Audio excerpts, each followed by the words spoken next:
Araşdırmalara görə dünyada milyonlarla insan yanlış qidalanma səbəbindən görmə qabiliyyətini itirir. Proses birdən-birə yox, zamanla baş verdiyindən çox adam bunun fərqində olmur. Gözləriniz üçün ən təhlükəli qidalar hansılardır? Kanala abunə olub, videonu bəyənin, birlikdə tanış olaq. 1. Yanlış pəhriz yaxud diyeta. Bəli, düz eşitdiniz.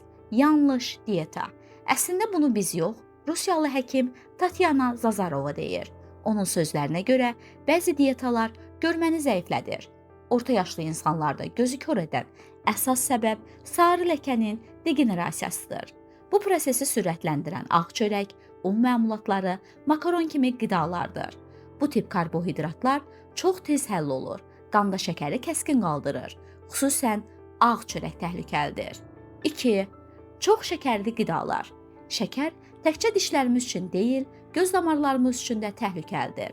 Davamlı şəkərdən istifadə görmə zəifliyinə, eyni zamanda yaşa bağlı makula degenerasiyasına səbəb ola bilər. 3. Çox duzlu yeməklər, fast food, paketlənmiş qidalar.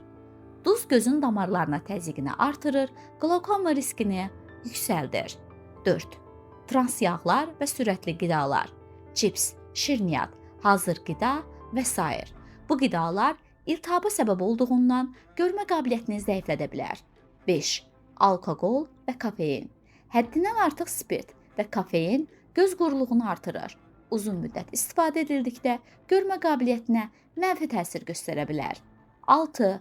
Kalpasa, sosis, bekon da gözləri kör edə bilər. Çünki bu qidalar hipertoniyaya səbəb ola bilər. Gözlərin damarlarını zəiflədir. Bu da görməni bulandırır. Görməni qorumaq və daha iti etmək üçün hansı qidaları qəbul etmək lazımdır? Bir qədər də bu barədə. Gözləri qorumaq üçün ağ çörəyi qara mayasız çovdar çörəyi ilə əvəz edin. Rəngli tərəvəz və meyvələr yeyin. Xüsusilə yerkökü, ispanaq, brokoli və balıq göz üçün çox faydalıdır. Gün ərzində lazımi miqdarda su için və ekrana fasilələrlə baxın. Bu videoda bu qədər. Faydalı olsa kanala abunə olub, bəyənin və paylaşın. Siz göz sağlamlığı üçün nə edirsiniz? Rəydə yazın, biz də bilək.